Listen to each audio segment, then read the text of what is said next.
Assalamualaikum, we are from Group 10 and today we are going to present on our findings based on the needs analysis we did with our ESP community target. My name is Nurlin Shahirah binti Nordin and I will be presenting on the ESP background. For our needs analysis, we have chosen the nursing field as our ESP community target, and our focus is to observe the work ethics and language use in the nursing field from our ESP community. Through this analysis, we may also learn of new problems relating to the modern demands of a nurse, especially in an advanced country such as Singapore. Our representative from the community is Ms. Nishantini Murugan. She is a 24-year-old woman who is currently working as a junior staff nurse at Tan Tock Seng Hospital in Singapore. Her current position at the hospital is an operating theatre staff nurse, and her main job scope is to assist surgeons in general surgeries, for example, cosmetic surgeries and colorectal surgeries. Now I will pass this to my group member, which is Ashvini Jayabalan. Hi everyone, my name is Ashvini and I will be presenting the first finding from our needs analysis report. So from our interview with the ESP community, Ms. Nisha, who is a staff nurse in Singapore, we found out that English is widely used in the country. Even though their national language is the Malay language, but being a well-known country worldwide, they have to use English more in both public and private sectors. Even in the medical sectors, all the essential documents used in the hospital are in English. This is because we feel that Singaporeans are more comfortable conversing in English, especially when the doctors or nurses have to deal with patients from other countries. Ms. Nisha has also highlighted that English language course was a compulsory course for all nursing students because they want their students to be able to use the language well once they are working in the healthcare institutions. Besides that, according to Ms. Nisha, English is also the main language used for documentation in all Singapore hospitals. For example, the consent form for surgeries and anesthesia is in English with no translation to other languages.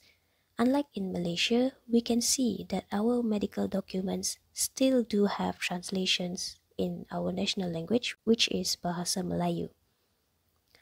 So this is the example of a document that we managed to get from Ms. Nisha. We can see that most of the medical terms in the forms are listed in English. Even the nurses who are in charge on the day of the surgery and whatnot, they have to jot down the items fully in English. That is all for our first finding. I will pass to my friend to present our second finding.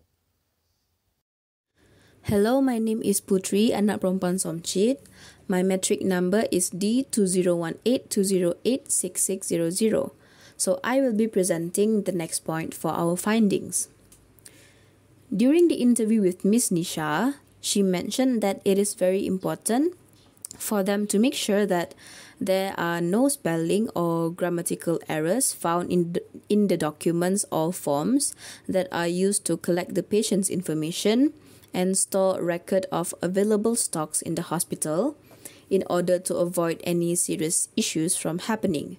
So this is considered to be very crucial in case of any incident that might need the documents or the forms to be presented in the court. If there are any error found in the documents, this will cause the documents to be considered as invalid, and if this ever happens, the doctors or the hospital can be accused of malpractice by the court. Hello everyone, my name is Theresa and I will continue presenting on the findings. So for the third finding, we find that during the interview, Ms. Nisha mentioned the polytechnic that she attended set the requirement of fluency in English for its students, as it is widely used not only in the workplace but in the country itself. As the school accepts applicants from all overseas, from countries such as China, Myanmar, as well as Malaysia, there is a need to address the language barriers, as many of these countries don't really practice English in their daily communication compared to countries such as America, and other Western countries, or countries such as Singapore. So in order to solve the problem, the students who are selected to study or work in Singapore are required to undergo special training and classes to improve their English. That way they can prepare them for their job in the hospital. Miss Nisha also mentioned that for her case, in Malaysia, we have the MUET examination, so she is actually exempted from this special training. That is all from me. I will pass it to my next group mate. Hello everyone, my name is Muhammad Firdaus. I'll be continuing the presentation. As established, communication is important for the community as they have to communicate with their patients constantly, whether to update them about the treatment or asking for consent for further treatments. However, it seems that the foreign students still have some issues when communicating with local or foreign patients. This shows that the training and English classes they attended are not good enough to prepare them to work in an environment that uses English as their primary language. This is a slight concern because it might lead to a misunderstanding between them and the patients. This could also lead to a bigger issue because of the miscommunication. Not being able to use English as their primary language would affect all parties.